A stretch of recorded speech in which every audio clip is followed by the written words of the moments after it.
Yeah, hi guys, it's Frankie again.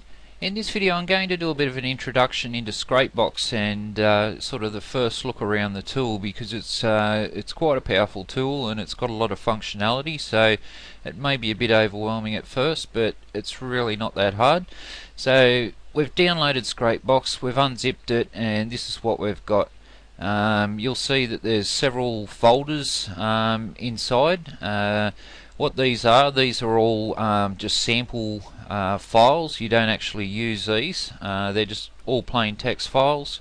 They're in folders based on what they do. So comment poster, we've got our names, emails, websites, and that's just got default data for you to look at. So yeah, just open these up, take a look, and you'll see what's meant to go in them, but you don't actually use what's in any of these files here. They're just simply to show you what to do. So all these ones are just sample data. Your blacklists, I've done another video on blacklists, so that one there's just a blocking list for ScrapeBox. If you see the other video, you'll learn all about that one. Also, you've got two files here, footprint and ScrapeBox. So I've got one open here, or got both of them open. This is ScrapeBox file. You don't really have to worry about that, but what it is, it just contains your customized settings. So when you shut down ScrapeBox and reopen it, it'll remember all your customizations, because ScrapeBox doesn't make any changes to your computer whatsoever. It doesn't change anything in your registry, nothing. So instead it uses this, so you don't really have to worry about the ScrapeBox.ini or any file. If you delete that, it doesn't matter. ScrapeBox will make another one with the default data. And you've got your footprint, and what this is, just a plain text file, and these are different footprints, and you can build a custom footprint library in ScrapeBox. So if you want, you can open your footprint settings file. You can delete things out of it, you can add things in it. So that's what those two are. I'll just shut that one down, and then you've got ScrapeBox. So we'll get it up and running, and here it is. So bring that onto the screen. This is it. You've just opened it. Actually, you won't have those in the list. That was me mucking around. So here it is. You opened it. You'll see over here there's a scroller that gives you the news and that sort of thing. You'll have license and so forth down the bottom. So we'll go up the top here to the menu system first. This one just exit ScrapeBox. You've got the tools menu up here. As you can see, there's three entries here to do with blacklists. I've done a video on those ones if you want to see that and learn a bit more. Down here we've got names generator. If you want to sort of make some default names for your commenting, I'll just download this. It says the names list needed to generate, it doesn't exist. You want to download it to your computer. That doesn't come with ScrapeBox, it's optional. So I'll just download that. You only got to download it once and it's on your system, and that's done there now. And up pops the names generator, and we've got, what's that, half a billion, close to half a billion random names that you can generate. So you can pick male, female, the amount of names. So I'll just quickly show you that one. Generate, done. There's 300 random names, and that's based on I think it's US census data. You can save those out to a file and use them in the commenter. So that's that one. Comes with a built-in names generator. What else have we got? We've got port scanner. This is really, you don't have to take much note of this, but I mean, if as a matter of interest, it will show you the the time, the IP, and all the connection data when ScrapeBox is running. But as I said, that's not really important to get started. What else have we got? We've got and create a desktop shortcut if you want to create a shortcut. Next one over, we've got projects. I've also done a video on the projects, but that just basically allows you to save the data that you've got loaded in the tool. You can save and load the whole application environment. So I'll go ahead and do that one now.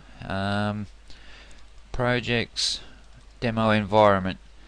That's loaded. See what that's done here is it's populated my footprint, keywords, the proxies I last used, everything I had ticked, the URLs in the harvester, and so the environment means you can save the whole state of ScrapeBox, and you can save multiple states. So in other words, if you want to shut down the computer, you've got all your data loaded into ScrapeBox everywhere. You can simply save the whole application environment, and next time when you start ScrapeBox you can load the environment and you're back where you started. It's like you never shut down the tool. So that's what that one is. And the poster project will just save the data in this commenter section down the bottom here. So whatever you've got ticked, whatever you got loaded down there, you can save and load that option. So that's that one. Over here in the settings menu we've got adjust maximum connections. When you open up this one here, you'll see that there's a number of options for connections, and this is how many connections ScrapeBox will use at once. So if you've got a slow internet connection, you can adjust each one down to a lower value. If you've got a fast internet connection, you can adjust these up. So I mean, you can sort of tweak this to suit your connection.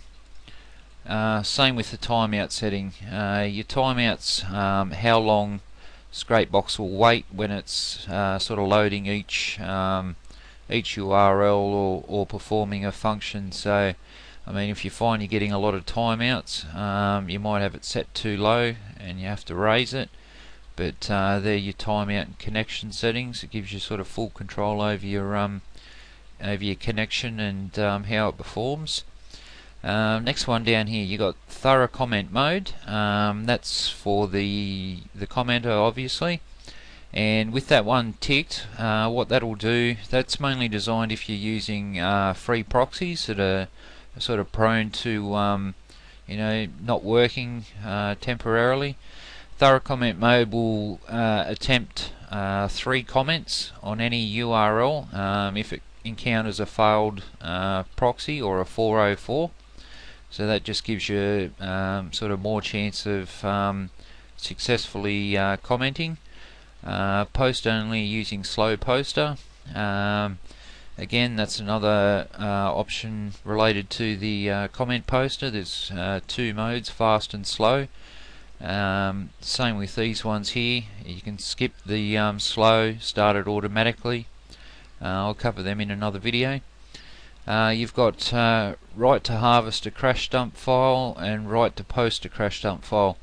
And what they are is when you're harvesting URLs, some people harvest or scrape millions of URLs from Google, and I mean, if you've had it running for hours on end, you've scraped millions of URLs, say the power goes out, something crashes, you don't want to lose hours worth of harvesting. So this, having these enabled, will write sort of your harvested URLs and also your poster status to text files in the ScrapeBox directory.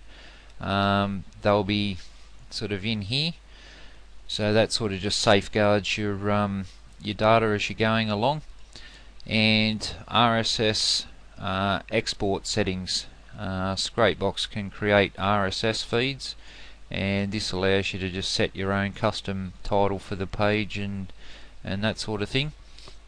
So that's your menu system. Oh, sorry, we've got the help. You've got a check for updates option. You've got a link to the user's guide, link to the base. You'll see the videos on this page.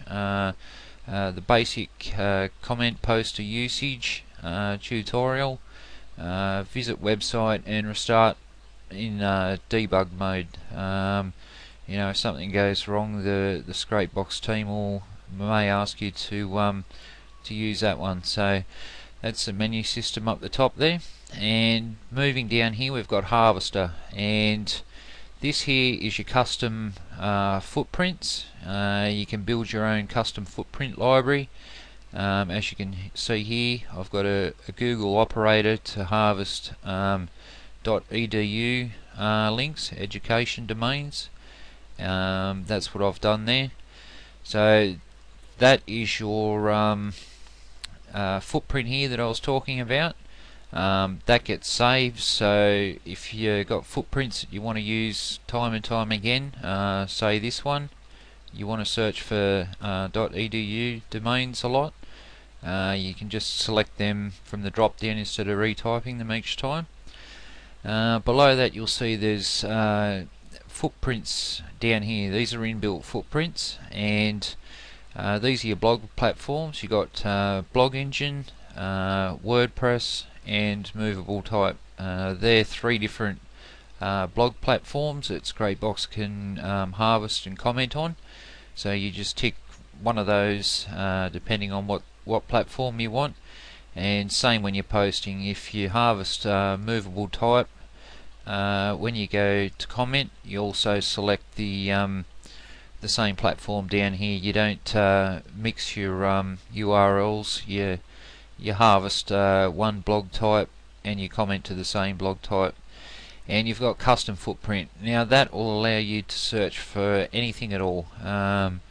If you want to search for plig, they call it, sites, if you want to search for forums, anything.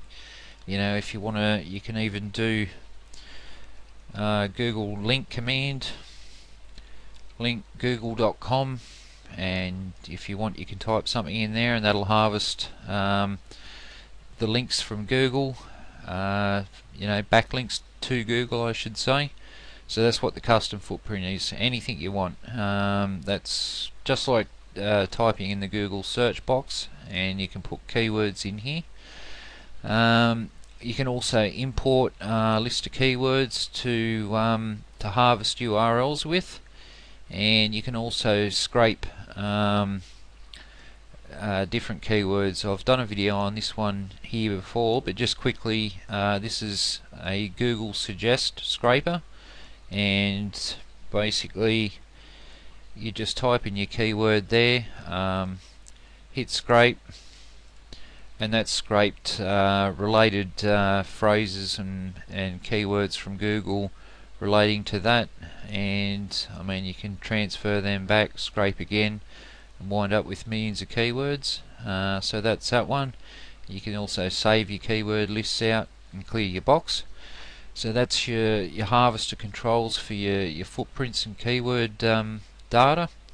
Moving down here, you've got select engines and proxies. So these are your engines: Google, Yahoo, Bing and AOL. So you can harvest URLs from those four engines. And also with Google, you've got a option to change your geographic Google location, so you can type whatever you want in there.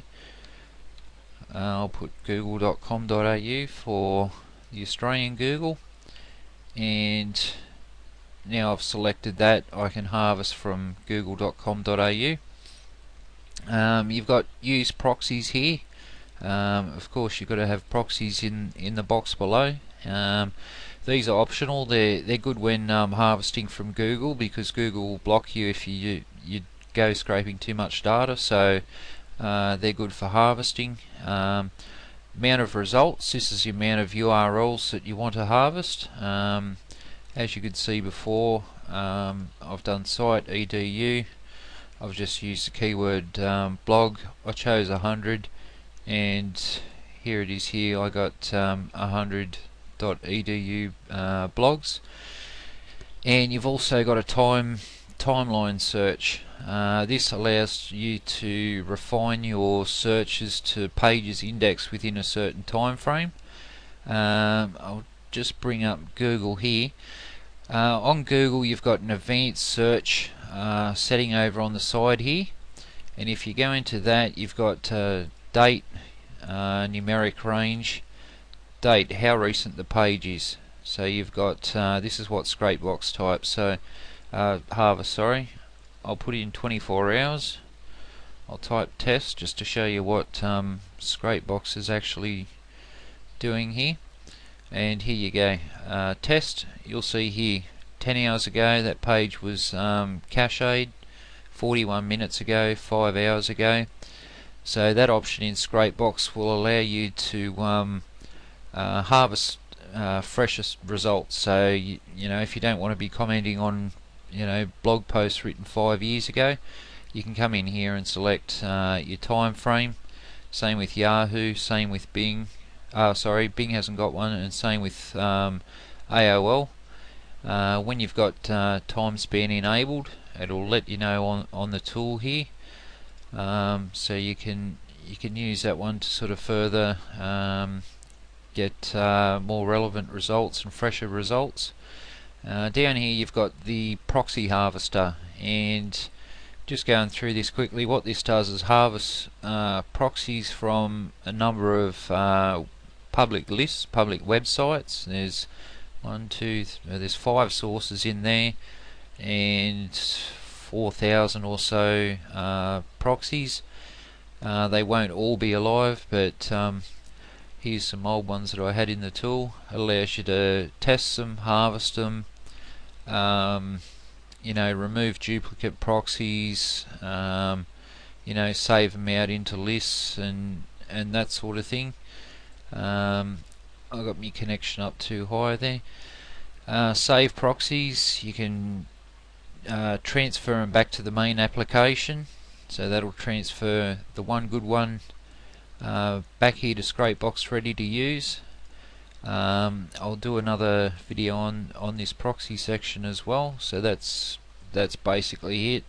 It'll just tell you the IP, you can sort by IP, port, whether it's good and that sort of thing. You can also load proxies in from elsewhere. You can use your own private proxies and with a username and password. Over here is the harvested URLs box. When you harvest, actually I'll just clear that. I'll tick WordPress blogs on edu domains with the keyword blog. I won't use proxies, I'll just click the button. As you can see here, I'm searching google.com.au. Tells me completed. It pops up a box telling me what engines, how many keywords I got. You can export that data as an Excel file. And over here, this is what I've just harvested. edu domains. You can sort them alphabetical. If I do a PageRank check on them, I can sort them by PageRank. There's a built-in internal browser. I'll just get this on the screen for you. And as you can see here, edu domain, and there's our comment form there, name, mail, so that's ready to leave a comment on, actually by Akai, I think it's called, Akai Berry. But yeah, someone's already been there and done that one. You can view the source code of the pages. What else can you do? You can sort of navigate through your list if you want. Not found that one. But yeah, that's the browser, so you can view URLs. You can copy, you can highlight URLs, copy them to the clipboard. You can remove them from the list. What else can you do? You can paste more in there from the clipboard, and that'll tell you how many's down there. Over on the right, you've got Manage List button, or Manage List section, I should say, and you've got Remove Duplicate URLs, Remove Duplicate Domains. So I'll remove duplicate URLs, none found. Remove duplicate domains, 26 domains removed from the list. It's always a good idea to remove duplicate domains when you're commenting on them, because if you've got 20 URLs there from the one domain, you know, ScrapeBox will blast through and comment on the whole 20 URLs in, you know, under a minute sort of thing. And I mean, if you own that blog and you've been hit with 20 comments in 60 seconds, you're not going to approve any of them. So good idea to remove all the duplicates out there so they're all unique domains. Moving down, you've got trim to root. What this will do is strip all the path off the end of the domain and just leave the domain. So I'll do that there now. As you can see, it's trimmed all those down. You've got check page rank. You can get the page rank of the URL or the root domain. If I had the whole path in there, I could get the page rank of this, as well as the actual page that it's on. Check index. This is only a new feature that came out a few days ago. You can check whether these pages are indexed in Google. So I'll just quickly click that. Yep, found. Of course, they're all indexed, and you'll see up the top whether they're indexed or not. So it's a good way to you know, see if your list of URLs is indexed. We've got grab emails. Any URLs in here, we can go ahead and check them for emails. ScrapeBox will go through all the pages here, you know, checking the pages. If there's an email, it'll grab it and pull it out. So I mean, that can be good for you know, harvesting email addresses from web pages. And then there are found 31 email addresses on those 64 domains, and you can save them out. So I mean, that's quite a handy feature for some people. I'll just close that one down. You can also grab emails from a local file on your computer. So if you got text files, HTML pages, SQL databases, you can point ScrapeBox to those and it'll go through and get emails out of those also. You got export URL list. There's a lot of options in here.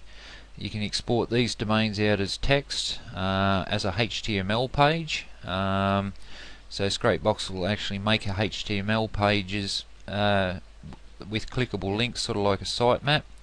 Export it as an Excel spreadsheet. Export it as an RSS. So this one's pretty good. You can make RSS feeds with a whole bunch of URLs on there from different domains. So I mean, if you've got Web 2.0 profiles and that sort of thing, where you can turn them into an RSS page and then submit that page off to RSS sites, and you know, get all your backlinks indexed. What else have we got? We've got add to an existing list. So if you've got a file already on your computer and it's got a whole bunch of .edu domains on it, you can go ahead and add those, and ScrapeBox will merge the two files together. You can copy all the URLs to the clipboard to you know, paste them into other programs. Export indexed URLs, export not indexed URLs. So after you do your index check, you can export your list of not indexed pages.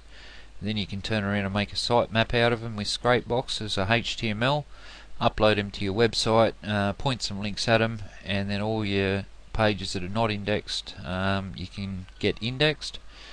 And down here we've got export URLs and page ranks. So you can export lists of URLs with the page rank value into, same again, HTML, Excel, CSV or text. So that's that one. You got your harvester here, which just starts and stops harvesting. Over here you've got a list button, and what this one will do is it's able to transfer all the URLs in here down to the commenter. It doesn't save them to your PC. It's like a virtual list.